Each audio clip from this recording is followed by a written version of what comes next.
Hello, പുതിയൊരു വീഡിയോയിലേക്ക് എല്ലാവർക്കും സ്വാഗതം. അപ്പോൾ കുറേ ദിവസമായി മര്യാദക്കൊരു വ്ളോഗും കാര്യങ്ങളൊക്കെ എടുത്തിട്ട് ഓരോ തിരക്കുകളും കാര്യങ്ങളും അതിൻ്റെ ഇടയിൽ ഒന്ന് രണ്ട് വീഡിയോസൊക്കെ വീണിട്ടുണ്ടായിരുന്നു. എന്നാലും ഒരു അങ്ങനെ ഇതായതുകൊണ്ട് ഇങ്ങനെ അടുപ്പിച്ചടുപ്പിച്ച വ്ളോഗും കാര്യങ്ങളൊന്നും എടുക്കാൻ പറ്റുന്നുണ്ടായിരുന്നില്ല. അപ്പോൾ ഇപ്പോൾ വീട്ടിലാണുള്ളത്. അപ്പം ഞാൻ ഓർത്ത് ഇന്ന് ഇവിടുത്തെ ഒരു കുക്കിംഗ് കാണിച്ചാലാന്ന് ഇങ്ങനെ ഓർത്ത്. എല്ലാവരും ഇടയ്ക്കിടയ്ക്ക് പറയാറുണ്ട്. വേറെ എന്താ പറഞ്ഞത്, അന്ന് ലഡാക്ക് പോയപ്പോൾ ഉണ്ടാക്കിയ ഉണക്കമീൻ ഉണ്ടാക്കി കാണിക്കാനായിട്ട് അമ്മനോട് അങ്ങനെയൊക്കെ പറഞ്ഞിട്ടാണ് കമൻറ്റ് കൂടുതലും ഉണ്ടായിരുന്നത്. പക്ഷെ അതെന്താണെന്ന് വെച്ചിട്ടുണ്ടെങ്കിൽ ഇന്നലെ രാവിലെ അച്ഛൻ പോയി മാർക്കറ്റിൽ മേടിക്കാനായിട്ട്, പക്ഷെ കിട്ടിയില്ല. അതുണ്ടാക്കാമെന്ന് ഓർത്താണ് ഇരുന്നത്. അപ്പം അങ്ങനെ കിട്ടിയില്ല. അപ്പം എന്തായാലും നമ്മൾ കുറച്ച് ചാള, നമ്മളിവിടെ ചാള എന്ന് പറയും, മത്തി എന്ന് പറയുന്നവരുണ്ട്, അതുണ്ട്, കുഞ്ഞു കുഞ്ഞു ചാളയാണ് ഉള്ളത്.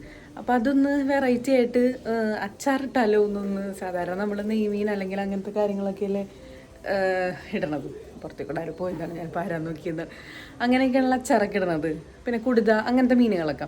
അപ്പോൾ ഇന്നൊന്ന് വെറൈറ്റിക്ക് ചാളച്ചാറുണ്ടാക്കി നോക്കിയാലോ എന്നിങ്ങനെ ആലോചിച്ച് നിൽക്കുകയാണ്. അപ്പോൾ പക്ഷേ മാർക്കറ്റിൽ പോയൊക്കെ കൂടുതലും മേടിച്ചുകൊണ്ടൊക്കെ വന്നത്. അപ്പോൾ അതിൽ നിന്ന് കുറച്ചെടുത്ത് കറി വെക്കാനും വറുക്കാനും ഒക്കെ എടുത്ത്, പിന്നെ കുറച്ചപ്പം എന്നാൽ അച്ചാറിട്ട് വയ്ക്കുക. അച്ചാറിട്ട് വെക്കാനൊന്നും ഉണ്ടാവില്ല കേട്ടോ, കുറച്ചേ ഉള്ളത്. ഇപ്പോൾ തന്നെ പെട്ടെന്ന് തീരുകയും ചെയ്യും. ഒന്ന് ചെയ്ത് നോക്കാം. നമ്മുടെ ഇവിടെ അങ്ങനെ അച്ചാറിട്ടിട്ടില്ല. അമ്മ എല്ലാ ഐറ്റവും അച്ചാറിടാറുണ്ട്.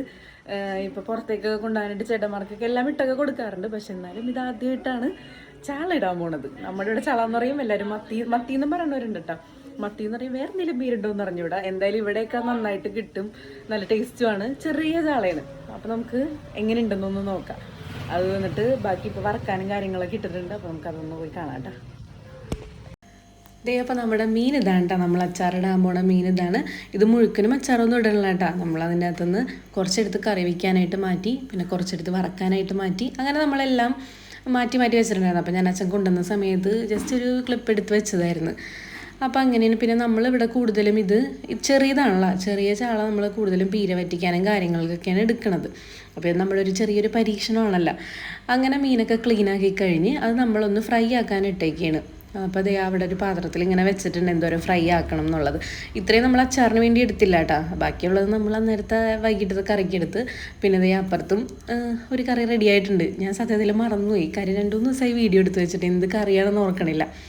അപ്പോൾ അങ്ങനെയാണ്. അപ്പോൾ ഇതൊന്നിനി ഫ്രൈ ആയിട്ട് നമ്മൾ വേണ്ട അച്ചാറിന് വേണ്ട അത്രയും എടുത്തിട്ടൊന്ന് ഫ്രൈ ആക്കി എടുക്കണം. അപ്പോൾ അമ്മ ഇവിടെ തന്നെ ഫ്രൈ ആക്കണോടെ തന്നെ നിൽപ്പുണ്ട്. പിന്നെ നന്ദു ആണെങ്കിലും ഇന്ന് നന്ദുവിന് പോകണ്ടായിരുന്നു, അപ്പോൾ അടുത്തൊക്കെ തന്നെ ഉണ്ട്. പിന്നെ ഇതാണെന്നുണ്ടെങ്കിൽ നമ്മൾ സാധാരണ മീൻ ഇങ്ങനെ വറുത്തെടുക്കണത് പോലെ ഇങ്ങനെ പൊടിയാണ്ട് അങ്ങനെയൊന്നും എടുക്കേണ്ട ആവശ്യമില്ല. ഇത് ഇത്തിരി പൊടിഞ്ഞാലും കുഴപ്പമില്ല, കാര്യം നമുക്ക് അച്ചാറിനത് പൊടിയണതാണല്ലോ നല്ലത്.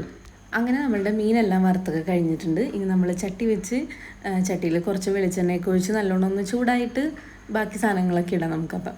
ഇതിങ്ങനെ വോയിസ് ഓവർ കൊടുക്കണാരാണ്ട് ഇത്രയും ഡീറ്റെയിൽ ആയിട്ട് പറയണത്. അല്ലെന്നുണ്ടെങ്കിൽ നമ്മൾ നോർമലി കാണിച്ചിങ്ങനെ പോവുമല്ലോ പെട്ടെന്ന്. ഇതൊക്കെ എല്ലാവർക്കും അറിയാവുന്നതാണല്ലോ. പിന്നെ നമ്മളുടെ പച്ചമുളകുണ്ട്, വേപ്പിലയുണ്ട്, ഇഞ്ചി, വെളുത്തുള്ളി, പിന്നെ മീനാണെങ്കിൽ ഫ്രൈ ചെയ്ത് അപ്പുറത്ത് മാറ്റിയും വെച്ചിട്ടുണ്ട്. അപ്പോൾ ഇതൊക്കെയാണ് നമ്മളുടെ അച്ചാറിന് വേണ്ടത്. പിന്നെ വിനാഗിരി, ഇതും നമ്മൾ റെഡിയാക്കി വെച്ചിട്ടുണ്ട്. പിന്നെ നമ്മുടെ വേപ്പില എന്ന് പറയുന്നത് നമ്മുടെ ഇവിടുത്തെ വീട്ടിൽ വേപ്പില ഉണ്ട് കേട്ടോ. അപ്പോൾ അതൊക്കെ പറഞ്ഞുകൊണ്ട് ഞാനിങ്ങനെ കാണിച്ചതായിരുന്നു. അതൊക്കെ എന്തൊക്കെയോ സൗണ്ടുകളൊക്കെ ബാക്കിലുണ്ട്. അപ്പോൾ അത് കണ്ടപ്പോൾ എനിക്ക് ഓർമ്മ വന്നു. അങ്ങനെ നമ്മളിത് നേരത്തെ അരിഞ്ഞ് വെച്ചിരിക്കുന്ന എല്ലാ സാധനങ്ങളും ചട്ടിയിലോട്ട് ഇടേണ്ട കേട്ടോ. നമ്മുടെ ഇഞ്ചി, വെളുത്തുള്ളി, പച്ചമുളക്, വേപ്പില, അങ്ങനത്തെ എല്ലാ സാധനങ്ങളും ഇട്ട് നന്നായിട്ട് അതൊന്ന് ഇനി ഒന്ന് വാടി കിട്ടണ വരെ നമ്മളൊന്ന് ഇളക്കിക്കൊണ്ടിരിക്കണം. നന്നായിട്ട് ഇങ്ങനെ ഭയങ്കര കളർ മാറി ഇതാവണ്ട, എന്നാലും ആ ഒരു പച്ച ഇത് മാറാൻ വേണ്ടിയിട്ട്.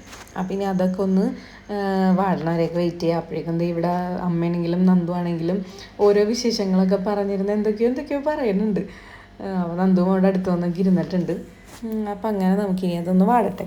അങ്ങനെ നമ്മളുടെ സാധനങ്ങളൊക്കെ ഒരുവിധം വാടി വന്നിട്ടുണ്ട്. അപ്പോൾ പയ്യനെ ഇനി ഓരോ പൊടികളൊക്കെ ആഡ് ചെയ്യണേന്. ആദ്യം മഞ്ഞൾപ്പൊടി ഇട്ടിട്ടുണ്ട്. പിന്നെ നമ്മുടെ ആവശ്യത്തിന് ഉപ്പ്, നമ്മൾ ചാള വറുത്ത് കഴിഞ്ഞപ്പോൾ അത്യാവശ്യം ഉപ്പ് അതിൻ്റെ അകത്ത് ഉണ്ടായിരുന്നു. അപ്പോൾ കുറച്ചും കൂടെ ഇനി അച്ചാറിന് വേണ്ടിയിട്ടുള്ള ഉപ്പും കൂടെയൊക്കെ ഇട്ട് അതിനെ ഒന്ന് നന്നായിട്ട് ഒന്ന് ഇതായി വരുമ്പോഴത്തേക്കും പിന്നെ നമ്മളുടെ മുളക് പൊടി നമ്മുടെ ഓരോരുത്തരുടെയും എരിവനുസരിച്ച് ഇട്ടാൽ മതി അത്. പിന്നെ മുളക് പൊടി ഇട്ട് പിന്നെ നമ്മൾ കുറച്ച് അച്ചാർ പൊടി ഇട്ടിട്ടുണ്ടായിരുന്നു. അച്ചാർ പൊടി കഴിഞ്ഞിട്ട് പിന്നെ നമ്മൾ കാശ്മീരി പൗഡർ ഇട്ടിട്ടുണ്ടായിരുന്നു. അതാകുമ്പോൾ അച്ചാറിന് ഇച്ചിരി കളറും കാര്യങ്ങളൊക്കെ കിട്ടുമല്ലോ. അപ്പം അങ്ങനെ കാശ്മീരി മുളക് പൊടിയും ഇട്ടിട്ടുണ്ടായിരുന്നു.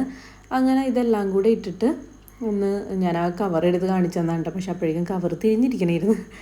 അങ്ങനെ ഇതെല്ലാം കൂടി ഇട്ടിട്ട് ഒന്ന് ഇതായി വരുമ്പോഴത്തേക്കും നമ്മൾ വറുത്ത് വെച്ചേക്കണം ചാളൻ അങ്ങോട്ടേക്ക് ഇട്ട് അപ്പോൾ അങ്ങനെ അത് ഒരുവിധം അച്ചാറിൻ്റെ എല്ലാ സംഭവങ്ങളല്ല മെയിൻ സംഭവങ്ങളൊക്കെ സെറ്റായിട്ടുണ്ട്. പിന്നെ നമ്മളതൊന്ന് ഇളക്കി കഴിഞ്ഞ് അതിൻ്റെ കൂടെ തന്നെ കുറച്ച് ഒരു നുള്ള് ഉലുവാപ്പൊടിയും പിന്നെ കുറച്ച് കായപ്പൊടിയും ഇട്ടിട്ടുണ്ടായിരുന്നു. അത് ആവശ്യമുള്ളവർക്ക് മാത്രം ഇട്ടാൽ മതി, അങ്ങനെ എല്ലാവരും ഇടണം എന്നില്ല. ചിലവരൊക്കെ നമ്മുടെ ഇവിടേക്ക് അങ്ങനെ ഇടും. അതിനൊരു പ്രത്യേക ഒരു ടേസ്റ്റ് ആയിരിക്കും. അപ്പം അങ്ങനെ ഇനി അതൊന്ന് നന്നായിട്ടൊന്ന് ഇളക്കി ആ ചാളത് നമ്മൾ അങ്ങനെ തന്നെ എടുക്കണത് ഒന്ന് ചെറിയ കഷ്ണമാക്കി ഇളക്കാൻ വേണ്ടിയിട്ടാണ് അങ്ങനെ ഇളക്കണത്. പിന്നെ അതിൻ്റെ കൂടെ തന്നെ അത് കുറച്ച് നേരം ഒന്ന് വെച്ച് ഒന്ന് ഇതായി കഴിഞ്ഞപ്പോഴത്തേക്കും നമ്മൾ വിനാഗിരി ഒഴിച്ച് കഴിഞ്ഞപ്പോഴത്തേക്കും ഉണ്ടോ നല്ല സ്മെല്ലൊക്കെ വരാൻ തുടങ്ങിയത്. ആ ഒരു അച്ചാറിൻ്റെ ഇങ്ങനെ ആ ഒരു സ്മെല്ലൊക്കെ നന്നായിട്ട് വന്ന് പിന്നെ ഇനി ആ ഒരു വിനാഗിരിയിൽ കിടന്നിട്ട് കുറച്ച് നേരവും കൂടെ ഒന്ന് ഇതായി. പിന്നെ അതിൻ്റെ കൂട്ടത്തിൽ കൂടെ തന്നെ കുറച്ച് മറ്റേ കറിവേപ്പിലയും ഒക്കെ കൂടെ ഒന്നിട്ട് ഒന്നും കൂടെ ഒന്ന് ഇളക്കി ഒന്ന് സെറ്റാക്കുന്നുണ്ട്. അപ്പം അങ്ങനെ ഇളക്കണമെന്ന് വെച്ചിട്ടുണ്ടെങ്കിൽ അതൊന്ന് പൊടിയാൻ വേണ്ടിയിട്ടാണ്. അങ്ങനെ നമ്മുടെ അച്ചാർ ഒരുവിധം എല്ലാം റെഡി ആയിട്ടുണ്ട് കേട്ടോ. ഇനി ഇത് ഇത്തിരി കൂടെ അപ്പോൾ നമുക്ക് ഇത്തിരി ഉപ്പ് കുറവ് തോന്നി, അങ്ങനെ ഉപ്പൊക്കെ ഇട്ട് പിന്നെ നമ്മൾ അന്ന് തന്നെ അത് എടുത്തില്ലായിരുന്നു. കുറച്ച് ദിവസങ്ങൾ കഴിഞ്ഞ് ടേസ്റ്റ് ചെയ്തൊക്കെ കഴിഞ്ഞത് പിന്നെയാണ് വീഡിയോ എടുക്കണം. സത്യത്തിൽ അത്രയും ഉണ്ടായുള്ള അച്ചാർ ബാക്കി തീർന്നിട്ടുണ്ടായിരുന്നു. അടിപൊളി അച്ചാറായിരുന്നു കേട്ടോ, ഒന്നും പറയാനുണ്ടായിരുന്നില്ല. നമുക്ക് നല്ല ടേസ്റ്റ് ഉണ്ടായിരുന്നു. ഞാനിത് ആദ്യമായിട്ടാണ് ചാളച്ചാറൊക്കെ കഴിക്കുന്നത്. ആ മുള്ളൊന്നും നമുക്ക് കിട്ടാനേ ഉണ്ടായിരുന്നില്ല, അതെല്ലാം മിക്സ് ആയിട്ടുണ്ടായിരുന്നു. അപ്പോൾ സംഭവം എന്തായാലും അടിപൊളിയാണ്. എല്ലാവരും അപ്പോൾ ഇതൊക്കെ ഒന്ന് ട്രൈ ഒക്കെ ചെയ്ത് നോക്കട്ടെ, അടിപൊളിയാണ്. അപ്പോൾ നമുക്ക് ഇനി അടുത്ത വീഡിയോ ആയിട്ട് ഇതിൽ നല്ല വീഡിയോ ആയിട്ടൊക്കെ വരാൻ നോക്കാം. ഇനി അടുത്ത വീഡിയോ കാണുന്നവരെ ബൈ.